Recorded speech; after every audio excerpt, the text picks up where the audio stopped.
तुद उपरे मेरे प्रीतम प्यारे। हम अपराधी सद भूड थे तुम बख्शनहारी। हम अपराधी सद भूड थे तुम बख्शनहारी।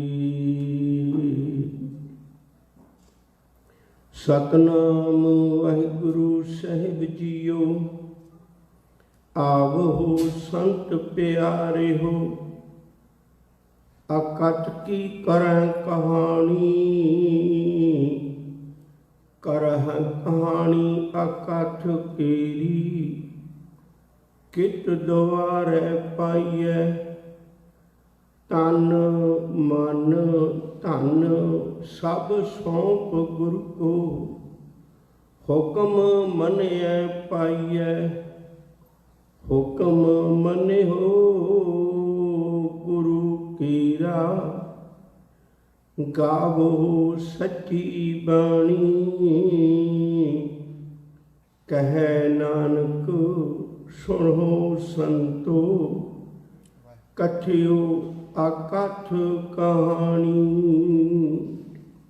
कहे नानक सुनो संतो। कथियो अकथ कहानी। वाहिगुरु जी का खालसा वाहिगुरु जी की फतेह। दुनिया के शहर मेले विच नित दिहाड़े असी बहुत कुछ वटांदरा एक दूजे नाल करते हाँ। जीवन के निर्वाह लई बहुत जरूरी है असी नित दिहाड़े वटांदरा करते हाँ। वस्तुआं दा, पैसिਆਂ दा, विचारां दा, ज्ञान दा। ज्ञान का वटांदरा बहुत ज़्यादा होता है ते ज्ञान का वटांदरा करने वास्ते कुछ कहना पैंदा। शब्दावली का अखरां का सहारा लेना पैंदा। अपनी गल नूं प्रभावशाली कहण लई बड़े तरीके ने दुनिया विचों। उन्हां विचों एक तरीका है कहानी। कहानी विच रोचकता होंदी है। मैं अपनी गल चंगे ढंग नाल कह सकां उहदा एक तरीका है कहानी। ते कहानी मनुख के बचपन तो ही नाल तुर पैंदी है। जदों कदे बच्चा समझण लग पैंदा निक्की जी गल उदों तो दादी नानी माँ उहदे कन्नां विच कहानी पाउण लग पैंदी है। स्कूल विच गया उहदा फिर वास्ता कहानी नाल पैंदा है। गुरु सच्चे पातशाह ने भी कृपा की कहण लगे पुत मैं तैनूं ज्ञान की गल भी कहानी के रूप च सुणाउण लगा है। पर यह गल चेता रखी कहानियां तो आम लोग भी करते सन पर वो इश्क मशूकी दीयां कहानियां राजे राणियां दीयां कहानियां तक ही सीमित रह गए। मैं तेनों उस तो अगली कहानी दसन लगा है। ये बड़ी अजीब कहानी है। एक कहानी है परमेश्वर की। एक कहानी है निरंकार की। कहानी विचों असी वास्तविक उहदे विचों असली सच लभना हुंदा है। सिक्ख्या लैनी हुंदी है। ये नहीं हुंदा भी कहानी कित्थे वरती। जिमें आपां प्यासा पां मेरा ख्याल है सारियां नूं याद है। हुण कोई ये नहीं देखता भी ये किहड़े देश की गल है, किहड़े जिले की गल है, किहड़े इलाके की गल है, किहड़े सन की गल है। ये नहीं वेख्या जाता। वेख्या ही जाता है भी उहदे च सानूं सिक्ख्या की मिली है। उन्होंने धारण करके अगे तुर पैना। हजूर ने भी कृपा की कहन लगे पुत मैं भी चाहुंदा तेन मैं कथा कहानियां सुनावां पर हर कियां सुनावां। हर कियां कथा कहानियां गुरमीत सुनाइयां बलिहारी गुरे अपने गुरु को बल जाइया।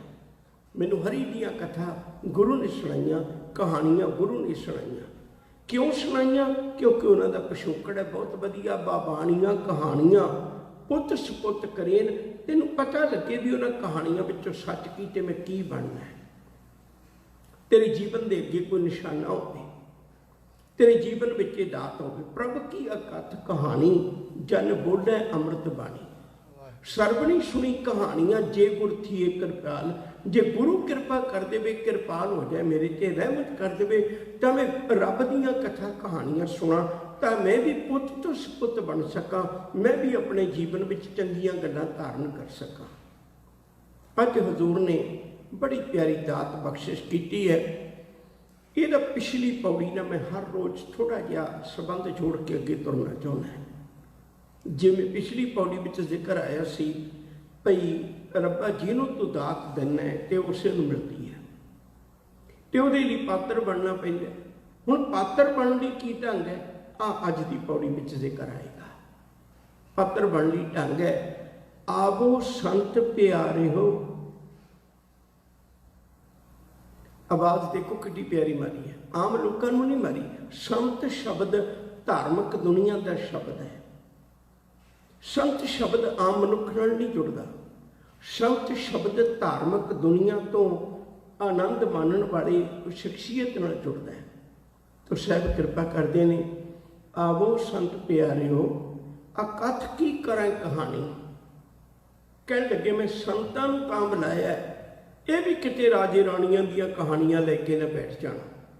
मैं संतां नूं तां आवाज़ मारी, ये भी किते देवी देवतियां दियां कहानियां लेके ना बैठ जाना। ये भी किसी इश्क मशूकी दियां कहानियां लेके ना बैठ जान। मैं गल करनी चाहना अकथ की कहानी करिए। आवो पैने गल मिले अंक से गड़ियाँ, मिल के करे कहानियां समरथ कंत कियां। असी समरथ कंत दियां गल्लां करनियां ने, निरंकार दियां कहानियां करनियां ने।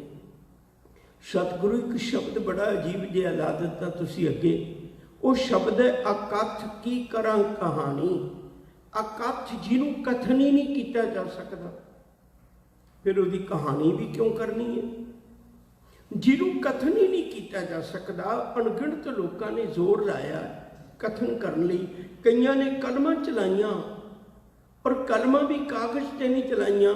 ये विचार बनाई मन विच भई जे सात समुंदर मस करो, कलम करो बनराए, बसदा कागज जो करो, हर जस लिखन ना जाए।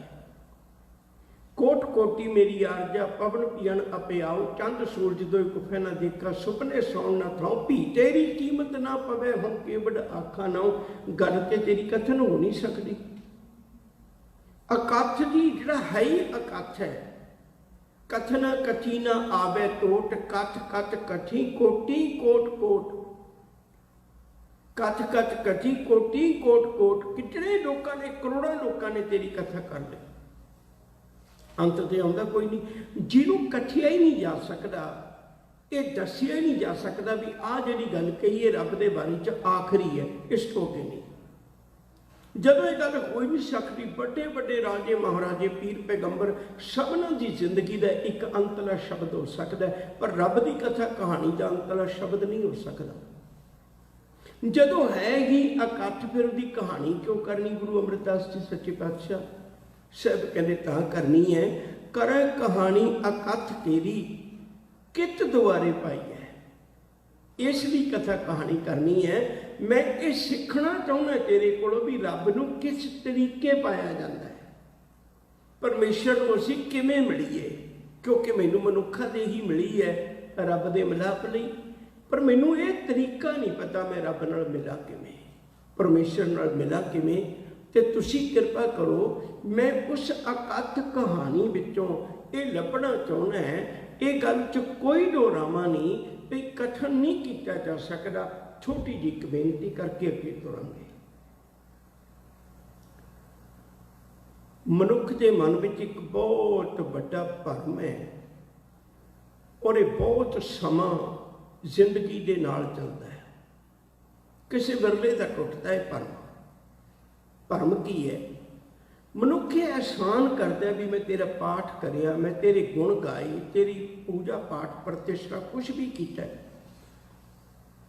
ਲੇਕਿਨ ਇਹ ਕਦੇ ਵੀ ਨਹੀਂ ਸੋਚਦਾ, ਇਹ ਕਦੇ ਵੀ ਨਹੀਂ ਵਿਚਾਰਦਾ। ਜਪਜੀ ਸਾਹਿਬ ਦੀ ਪਹਿਲੀਆਂ ਪੰਕਤੀਆਂ ਹੀ ਬੜੀਆਂ ਹੰਕਾਰ ਤੇ ਸਾਡੇ ਠੋਕਰਾਂ ਮਾਰਦੀਆਂ ਨੇ। ਗਾਵੇ ਕੋ ਤਾਣ ਹੋਵੇ ਕਿਸੇ ਤਾਣ, ਇੱਥੇ ਹੀ ਹੰਕਾਰ ਟੁੱਟ ਜਾਂਦਾ। ਮਾਲਕ ਤੇਰੇ ਗੁਣ ਤਾਂ ਉਹੀ ਗਾਉਂਦਾ ਜਿਹਨੂੰ ਤੂੰ ਜ਼ੋਰ ਦਿੰਦਾ। ਗੁਣ ਗਾਉਣ ਜਾਂ ਨਾ ਗਾਉਣ ਨਾਲ ਰੱਬ ਨੂੰ ਕੋਈ ਫਰਕ ਨਹੀਂ ਪੈਣਾ। ਜੇ ਸਭ ਮਿਲ ਕੇ ਆਖਣ ਪਾਹੇ ਵੱਡਾ ਨਾ ਹੋਵੇ ਘਾਟ ਨਾ ਜਾਏ, ਉਹ ਆਪਣੀਆਂ ਨਜ਼ਰਾਂ ਵਿੱਚ ਜਿਉਂਦਾ ਹੈ, ਸਾਡੇ ਕਹਿਣ ਤੇ ਨਹੀਂ ਜਿਉਂਦਾ। ਪਰ ਫਿਰ ਉਹਦੀ ਇਹ ਕਹਾਣੀ ਕਰਨੀ ਕਿਉਂ ਹੈ? ਸਾਹਿਬ ਕਹਿੰਦੇ ਇਸ ਲਈ ਕਰਨੀ ਹੈ, ਗੁਣ ਗਾਵਤ ਤੇਰੀ ਉੱਤਰ ਸਮੈਲ, ਤੇਰੀ ਮਨਾ ਤੇਰੀ, ਰੱਬ ਨੂੰ ਕੋਈ ਫਰਕ ਨਹੀਂ ਪੈਣਾ। ਗੁਣ ਗਾਉਂਦਿਆਂ ਤੇਰੀ ਮੈਲ ਉਤਰਨੀ ਹੈ। ਹੁਣ ਕੋਈ ਇਹ ਨਹੀਂ ਬੰਦਾ ਮਾਣ ਕਰ ਸਕਦਾ ਸਾਬਣ ਨੂੰ ਵੀ ਤੈਨੂੰ ਮੈਂ ਘਰ ਲੈ ਕੇ ਆਇਆ। ਸਾਬਣ ਕਹੇਗਾ ਤੂੰ ਆਪਣੀ ਲੋੜ ਨੂੰ ਲੈ ਕੇ ਆਇਆ, ਮੇਰੇ ਤੇ ਅਹਿਸਾਨ ਕਾਹਦਾ ਕਰਨਾ, ਤੂੰ ਆਪਣੀ ਮੈਲ ਉਤਾਰਨੀ, ਮੇਰੇ ਤੇ ਕਾਹਦਾ ਅਹਿਸਾਨ। ਅਸੀਂ ਰੱਬ ਤੇ ਕਾਹਦਾ ਅਹਿਸਾਨ ਕਰਨਾ। ਮੈਂ ਆਪਣੇ ਜੀਵਨ ਵਿੱਚੋਂ ਵਿਕਾਰਾਂ ਦੀ ਮੈਲ ਉਤਾਰਨੀ, ਤੇ ਮੈਲ ਵੀ ਥੋੜੀ ਨਹੀਂ ਹੈ। ਜਨਮ ਜਨਮ ਕੀ ਇਸ ਮਨ ਕੋ ਮਨ ਲਾਗੀ ਕਾਲਾ ਕੁਆਸਿਆ। ਅਸੀਂ ਥੋੜਾ ਜਿਹਾ ਪਾਣੀ ਲਾ ਕੇ, ਥੋੜਾ ਜਿਹਾ ਸਾਬਣ ਲਾ ਕੇ ਝਟ ਕਹਿਣ ਲੱਗ ਪੈਂਦੇ ਫਿਰ ਵੀ ਦੇਖ ਮੈਂ ਕਿੱਡਾ ਵੱਡਾ ਕੰਮ ਕੀਤਾ, ਮੈਲ ਹੋਰ ਲਾ ਲੈਂਦੇ। ਅਸੀਂ ਤਾਂ ਉਹਨਾਂ ਪਾਠ ਵੀ ਨਹੀਂ ਕਰ ਪਾਉਂਦੇ ਜਿੰਨਾ ਦਿਖਾ ਦਿੰਦੇ, ਮੈਨੂੰ ਮਾਫ ਕਰਿਓ, ਮੈਲ ਤੇ ਉਨੀ ਲੱਗ ਜਾਂਦੀ ਹੈ। ਤੇ ਹਜ਼ੂਰ ਕਿਰਪਾ ਕਰਦੇ ਨੇ, ਕਹਿੰਦੇ ਮੈਂ ਤੇਰੀ ਕਹਾਣੀ ਤਾਂ ਕਰਨੀ ਹੈ ਰੱਬਾ, ਮੈਨੂੰ ਇਹ ਅਹਿਸਾਸ ਹੋ ਜਾਏ, ਮੈਨੂੰ ਪਤਾ ਲੱਗ ਜਾਏ ਕਿਤ ਦੁਆਰੇ ਪਾਈਏ।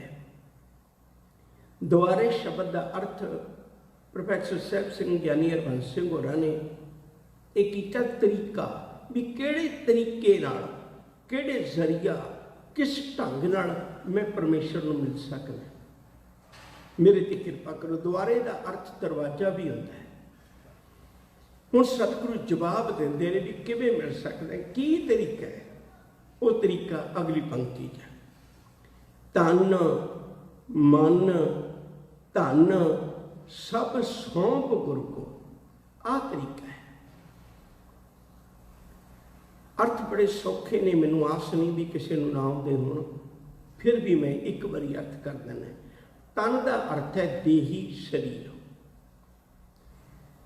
ਮਨ ਦਾ ਅਰਥ ਤੁਸੀਂ ਸਾਰੇ ਸਮਝਦੇ ਹੋ, ਸੰਕਲਪ ਵਿਕਲਪ ਮਨੁੱਖੀ ਸੋਚ ਦੀ ਗੱਲ ਹੈ। ਧਨ ਇਹਦੇ ਦੁਆਰਾ ਕਮਾਈ ਹੋਈ ਦੌਲਤ, ਜਿਤਨੀ ਵੀ ਅਸੀਂ ਕਮਾਈ ਹੋਈ ਹੈ। ਸਭ ਸੌਂਪ ਗੁਰ ਕੋ, ਇਹ ਗੁਰੂ ਨੂੰ ਸੌਂਪਣ ਦਾ ਅਰਥ ਕੀ ਹੈ? ਕਿ ਮੈਂ ਸਾਰੇ ਪੈਸੇ ਲਿਆ ਕੇ ਸਾਰੇ ਘਰਾਂ ਦੀ ਰਜਿਸਟਰੀ ਗੋਲਕ 'ਚ ਪਾ ਦੇ? ਨਹੀਂ, ਇਹ ਮਸਲਾ ਨਹੀਂ ਸੀ। ਮਸਲਾ ਇਹ ਸੀ ਭਈ ਅੱਜ ਤੋਂ ਬਾਅਦ ਮੇਰੇ ਤਨ ਉੱਤੇ ਕਬਜ਼ਾ ਮੇਰੇ ਮਾਲਕ ਦਾ ਹੋਵੇ। ਮੇਰਾ ਤਨ ਉਹੀਓ ਕੁਝ ਕਰੇ ਜੋ ਮੇਰੇ ਮਾਲਕ ਨੂੰ ਪਸੰਦ ਹੈ, ਜੋ ਮੇਰੇ ਸਾਈਂ ਨੂੰ ਪਸੰਦ ਹੈ। ਮੈਂ ਉਹ ਨਾ ਕਰਾਂ ਜੋ ਮੈਨੂੰ ਪਸੰਦ ਹੈ। ਬੜੇ ਧਿਆਨ ਨਾਲ ਸੁਣੋ ਇਸ ਗੱਲ ਨੂੰ।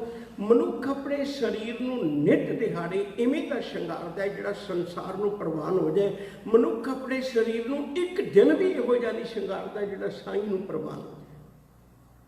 ਛੋਟੀ ਜਿਹੀ ਇੱਕ ਗੱਲ ਕਹਿਣ ਲੱਗਾ, ਔਰੰਗਜ਼ੇਬ ਦੀ ਇੱਕ ਪੁੱਤਰੀ ਸੀ ਜ਼ੇਬਲ ਸ਼ਾਹ।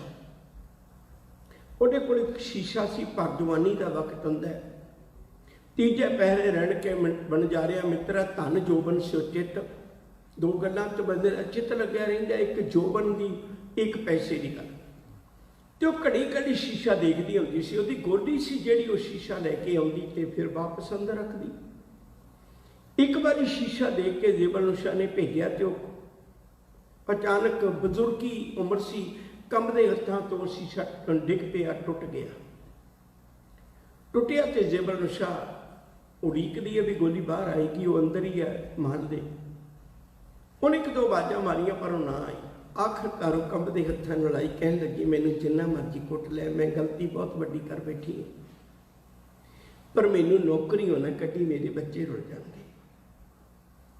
ਉਹ ਕਹਿਣ ਲੱਗੀ ਨਹੀਂ ਨਹੀਂ ਤੂੰ ਗੱਲ ਤੇ ਦੱਸ ਕੀ ਹੋਈ ਹੈ, ਮੈਂ ਤੈਨੂੰ ਮਾਂ ਵਾਂਗੂ ਪਿਆਰ ਕਰਨੀ ਹੈ। ਕਹਿੰਦੀ ਮੈਨੂੰ ਪਤਾ ਤੂੰ ਮਾਂ ਵਾਂਗੂ ਪਿਆਰ ਕਰਨੀ, ਪਰ ਜਿਹੜੀ ਗੱਲ ਮੈਂ ਤੈਨੂੰ ਦੱਸਣੀ ਹੈ ਨਾ ਤੂੰ ਬਰਦਾਸ਼ਤ ਨਹੀਂ ਕਰ ਸਕਣੀ। ਕਹਿੰਦੀ ਨਹੀਂ ਦੱਸ। ਕਹਿੰਦੀ ਗੱਲ ਇਹ ਨਹੀਂ ਹੈ ਵੀ ਜਿਹੜੇ ਸ਼ੀਸ਼ੇ ਨੂੰ ਤੂੰ ਪਲ ਭਰ ਦਾ ਵਸਾ ਨਹੀਂ ਸੀ ਨਾ ਖਾਂਦੀ, ਅੱਜ ਉਹ ਸ਼ੀਸ਼ਾ ਮੇਰੇ ਕੋਲ ਟੁੱਟ ਗਿਆ। जेबल शाह ने भज के गलवकड़ी पाली, कहती मां तू चंगा कीता, चंगा कीता। कह लगी क्यों? कह लगी नित दिहाड़े अपने आप नूं देखी जाती सी, हुण मैं रब नूं देखिया करांगी।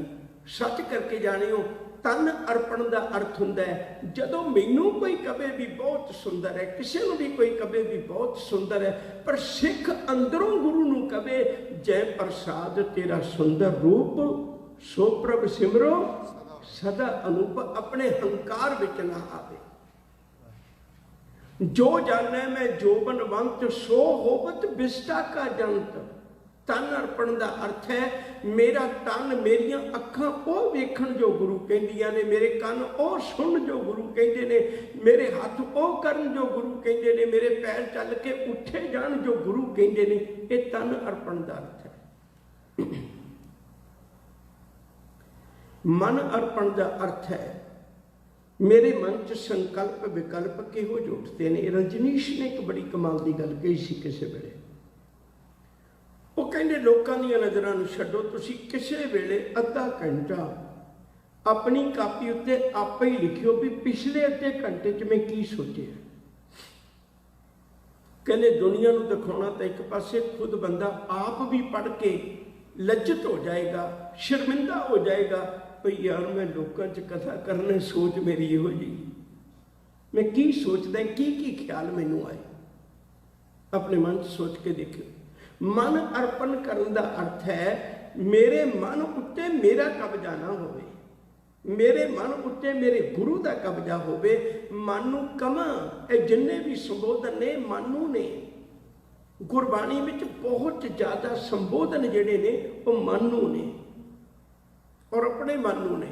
मैं सिर्फ इत्थे इन्ना कि इशारा दे के लंघ जाना है। तुसीं गुरु तेग बहादुर साहब जी के श्लोक सुनते हो भोगते वेले, तो वो बार बार जिक्र होंदा है, कहो नानक सुन रे मना, कहो नानक सुन रे मना, कहो नानक सुन रे मना। बार बार वो मना सुन तू गल, मना सुन गुरु तेग बहादुर साहब की गल, तेनों बड़े पते की गल दसदे ने। सच करके जाने मन फिर भी नहीं सुनता। बैठे होने गुरु घर विच, मन नहीं बैठता, मन नहीं टिकता। मन गुरु चरणों विच अर्पण करना। साहब की बाणी का बड़ा प्यारा वचन है, मन बेचे सतगुर के पास ते सेवक के कारज रास। मन किते भी एडा महंगा नहीं बिकता जितना मन गुरु चरणों में महंगा बिकता है। किते गुरु नूं अर्पण कर दिता, गुरु ने की करना है, गुरु ने मन की मैल उतार के इहनूं इहदे मूल नाल जोड़ देना है। मूल की है? मन तो जोत स्वरूप है, अपना मूल पछाण मन हर जी तेरे नाल है। गुरमती रंग मान जेड़ा तू आनंद लेना चाहुंदा है वो तेनू गुरु दे सकदा है। मन अर्पण करके तां देख। धन, धन का मतलब ये नहीं भी तुसीं सारा पैसा लुटा दिओ, ये कदाचित नहीं। धन का अर्थ है जिवें मैनू गुरु कहंदा मैं उवें खर्चा। गुरु नहीं कहता तू धियां पुत्तां दे विआहां ते शराबां दे विच उड़ा दे। उत्थे सोच मेरे गुरु ने ये शरीर मैनू गुरु ने दिता, ये मन मैनू गुरु ने दिता, सोच मैनू गुरु ने दिती। उहदे द्वारा कमाए हुए पैसे नाल मैनू की हक है मैं वो पैसा किसी विषय विकारां विच उड़ावां? मैनू की हक है वो पैसा मैं अपने हंकार लई वरतां? मैनू की हक है? छोटी जी बेनती करन लगा, उन्होंने बड़े ध्यान नाल सुणो। जदों गल ते नहीं है ना भाई मालिक जी ये चीज़ां तेरियां ने, मैं तेरियां चीज़ां नूं अमानत समझ के वरतदा है। जदों किसी वल्लों दित्ती हुई अमानत हुंदी है तो प्यार वड्डिया करदा है। जे मैनू भरोसा होवे भी मैं खरीदी है फिर हंकार बनिया करदा है। बस गल ते नहीं है ना। जदों मन में एहसास हो जाए भी ये सारा कुछ तेरा बख्शिश किया होया फिर प्यार वधेगा। जे सारा कुछ एहसास हो भी मैं अपनी कमाई नाल, अपनी चतराई नाल, अपने सियाणप नाल, अपनी घालना नाल कमाया होया फिर हंकार वधेगा। हुण वधना ते साडा प्यार चाहिदा ना। जिहदा प्यार वध गया वो कहंदे कबीर मेरा मुझ में किश नहीं, जो किश है सो तेरा, तेरा तुझको सौंपते क्या लागे मेरा। जिन्हां दा प्यार वध गया वो कहंदे ने मैं ना ही कछ हाओ ना ही कछ आहे ना मोरा, अवसर लज्जा रख लो सदना जन तोरा। जिन्हों के कोल अपना कुछ नहीं, वो सोचते ने मालिक का दिता होया, फिर वो कहते ने जा तू मेरे वल है तो क्या मुशंदा, तुझ सब किश मैनू सौंपिया, जा तेरा बंदा दिता होया तो तेरा है। शरीर तो रब का दिता होया ना, मैं उहदे नाल कमाया। मन तो रब की दिती हुई जात है ना, मैं उहदे नाल कमाया। तो धन सारा कुछ उसे मालिक का। छोटी जी एक मिसाल देन लगा। एक फकीर एक राजा किसी वेले दोवें जमाती सन। फकीर किसी परमानंद विच जिउंदा है, राजे को सब कुछ है पर कल्पना बड़ी है जीवन की, बहुत कल्पना है।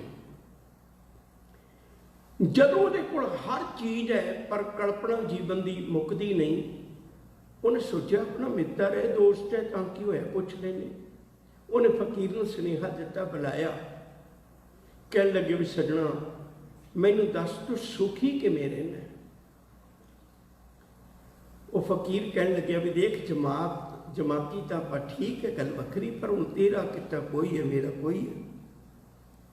एडी वड्डी तू गल पुछण लगा मेरे कोलों, तेरे महल विचों, तेरियां सेजां विचों, तेरे विकारां विचों, तेरी धन दौलत विचों, तेरियां पदवियां विचों जिहड़ी किसे तो भी तैनूं चीज़ नहीं मिली, तू मेरे कोलों लैण लगा है।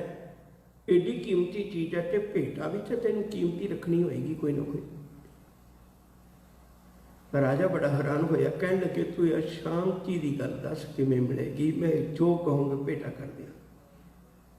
कह लगे वेख लै, कह लगे बिल्कुल, कह लगे राज भाग मेरे नाम से लिख दे। याद रखियो जो पुराने समय च राजे कल्पे हुए जोगी बन जाते सन, उन्हें आख्या लिख दिता, राज भाग नाम से लिख दिता। कह लगे भी एक काम करी, बस कल तो तेनों आनंद मिलना शुरू हो जाएगा, मैं आपे मंत्र पढ़ांगा, जो कुछ करना मैं आपे करांगा, पर मेरे को वक्त नहीं राज करन दा, मैं करांगा साल बाद आके, राज मेरा है, तू मेरे नाम से लिख दिता कर तू। उन्हें आख्या ठीक है। साल बाद फकीर आया, कह लग्या किवें, कहता आनंद च, बहुत आनंद च। कह लगे भी राज तो तू उवें ही करदा है, साल हो गया तेनों राज उवें ही करदे, आनंद किवें बन गया, पहला भी तू राज करदा सी।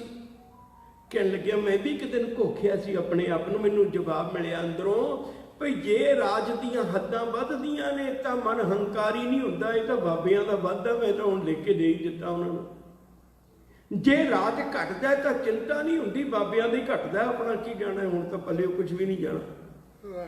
सच करके जानियो, तन मन धन सौंपण दा अर्थ है मेरे घाटे वाधे का मालिक मेरा मालिक बन जाए, मैनूं पता लग जाए भी उहदा ही है सारा कुछ दिता होया। फिर प्यारिओ घाटा हो जाए तद भी आनंद है, वाधा हो जाए तद भी आनंद है, फिर भटकना नहीं पवेगी। पर मनुख का सुभाव है। प्रिंसीपल गंगा सिंह ने एक बड़ी प्यारी विचार लिखी है। वो कहते एक बारी 5-7 बच्चियां इकट्ठियां होकर मेला वेखण चले गई। पुराने समय में मेले लगते सन, बाजार धियां बच्चियां आम नहीं सी जांदियां। उस मेले में एक दुकान लगी हुई, बाकिया दुकानों के नाल एक दुकान लगी बड़ी अजीब किस्म की, अज वर्गियां सहूलतां नहीं सन मनुख के कोल।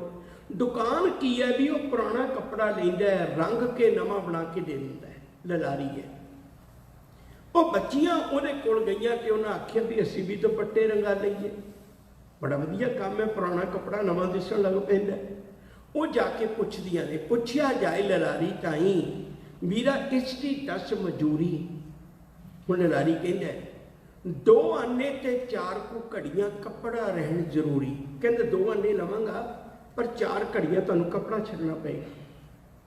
सिर दा, लड़कियां कहनियां सिर दा चीर उतार खलोवा नंगी ठीवां विच बाजारां, सौहरे पेके ढोई नाही हासे करन गवारा।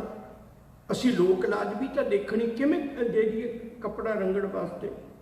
अग्यों कहा ललारी ताई कुछ भी बस ना मेरे, मटकी विच मैं पाकी रंगा चीर रहा सिर तेरे धीए बच्चिए। मैनूं दस ते सही, कपड़ा तेरे कोल होया, पैसे तू दे देगी मजदूरी, पर मैं रंगा की, कपड़ा तो तेरे कोल। प्रिंसीपल गंगा सिंह ने गल लिख के बड़ी गजब की गल लिखी, कहते ये हालत सिख दी है। गुरु कहता लिया पुत मैं तेरे तन नूं रंग दियां, लिया मैं तेरे मन नूं रंग दियां। सिख कहता गुरु जी तुसी मेरे वालों पुछो, मैनू कहो मैं चौर साहिब भेटा कर सकदा, मैं चादरां भेटा कर सकदा, मैं दरियां भेटा कर सकदा, मैं राशन भेटा कर सकदा, मैं पैसा भेटा कर सकदा, तुसी दसो की चाहिदा मैं भेटा कर सकदा। मुबारक, बहुत वधिया, लोड़ मुताबक भेटा करनियां चाहीदियां ने। ये नहीं भी इन्हां दी कोई पाबंदी है। रुमाले भेटा करने, आपां किन्ना कुछ भेटा करने चाहिए ने। पर गुरु एक गल आखदा, पुत जे तू तन मन भेटा ना कीता ते तैनू प्राप्ति कुछ नहीं होनी। ये गल याद रखी, इत्थे प्यारियां दे खिताब उन्होंने जिते सन जिन्हां ने तन मन अर्पण करके सन। दरियां चढ़ाउण वालियां नूं प्यारियां दे खिताब नहीं मिलते।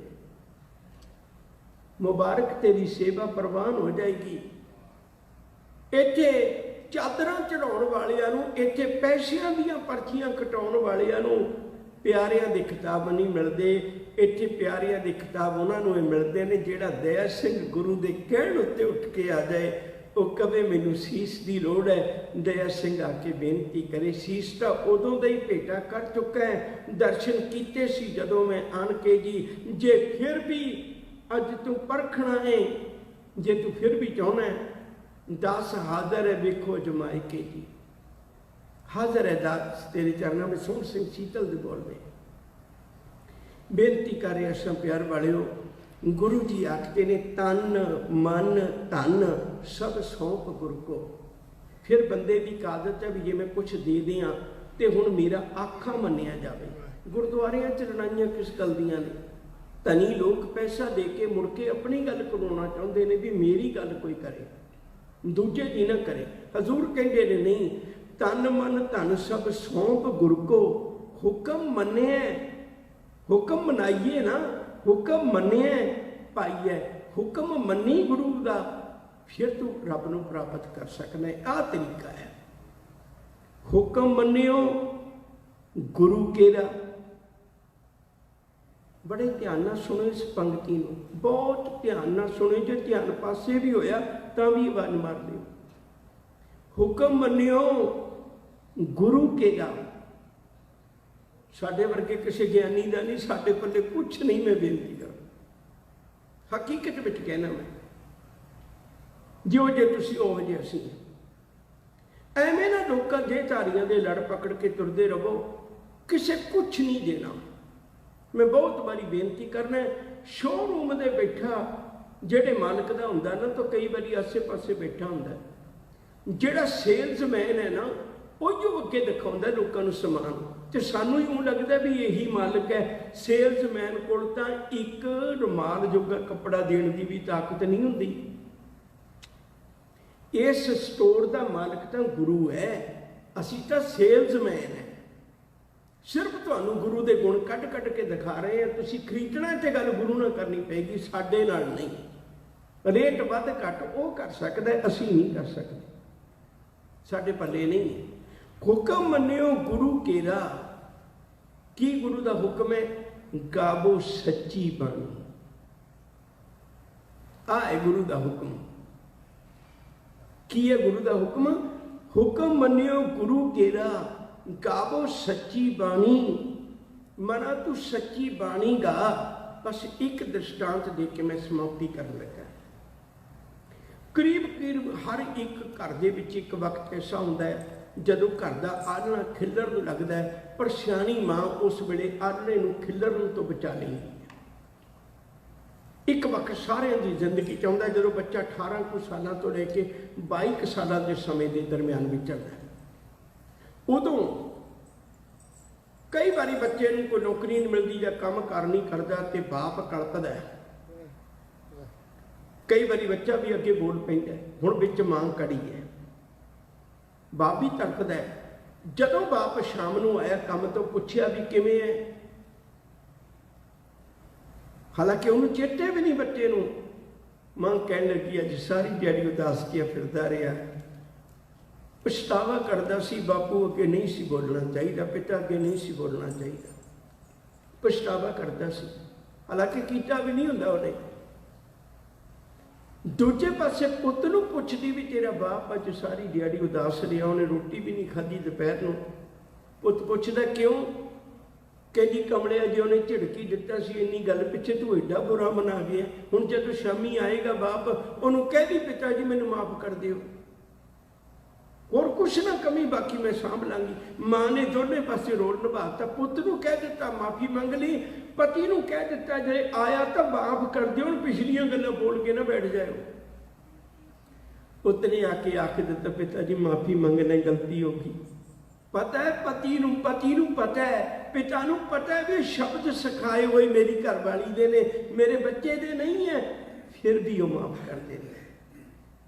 ਸੱਚ ਕਰਕੇ ਜਾਣਿਓ ਪਿਆਰ ਵਾਲਿਓ, ਜਿਸ ਦਿਨ ਅਸੀਂ ਗੁਰੂ ਦੇ ਇਹ ਬੋਲ ਸੁਣ ਕੇ ਰੱਬ ਨੂੰ ਕਹਿ ਦਿੱਤਾ ਨਾ ਮੈਨੂੰ ਮਾਫੀ ਦੇ ਦੇ, ਗੁਰੂ ਮਾਂ ਹੈ, ਗੁਰੂ ਸਾਨੂੰ ਰੋਜ਼ ਸਿਖਾਉਂਦਾ ਪੁੱਤ ਇਹ ਬਿਆਨ ਪਿਤਾ ਕੋਲ ਦੇ ਦੀ, ਮੈਂ ਤੈਨੂੰ ਬਖਸ਼ਾ ਲਵਾਂਗਾ। ਸੱਚ ਕਰਕੇ ਜਾਣਿਓ ਜਿਸ ਦਿਨ ਅਸੀਂ ਗੁਰੂ ਦੇ ਬੋਲ ਦਿੱਤੇ ਨਾ, ਇਹ ਆਲਣਾ ਖਿਲਣ ਤੋਂ ਬਚਾ ਲੇਗਾ। ਗਾਵੋ ਸੱਚੀ ਬਾਣੀ, ਕਹੇ ਨਾਨਕ ਸੁਣੋ ਸੰਤੋ, ਕਥਿਓ ਅਕਥ ਕਹਾਣੀ। ਇਸ ਲਈ ਅਸੀਂ ਉਸ ਅਕਥ ਦੀ ਕਹਾਣੀ ਨੂੰ ਬਿਆਨ ਕਰਨਾ। ਭੁੱਲਾਂ ਦੀ ਖਿਮਾ ਜੀ, ਪਿਆਰ ਨਾਲ ਆਖੋ ਵਾਹਿਗੁਰੂ ਜੀ ਕਾ ਖਾਲਸਾ ਵਾਹਿਗੁਰੂ ਜੀ ਕੀ ਫਤਿਹ। ਇਹ ਸਨ ਸਨਮਾਨਯੋਗ ਗਿਆਨੀ ਅਮਰੀਕ ਸਿੰਘ ਜੀ ਚੰਡੀਗੜ੍ਹ ਵਾਲੇ।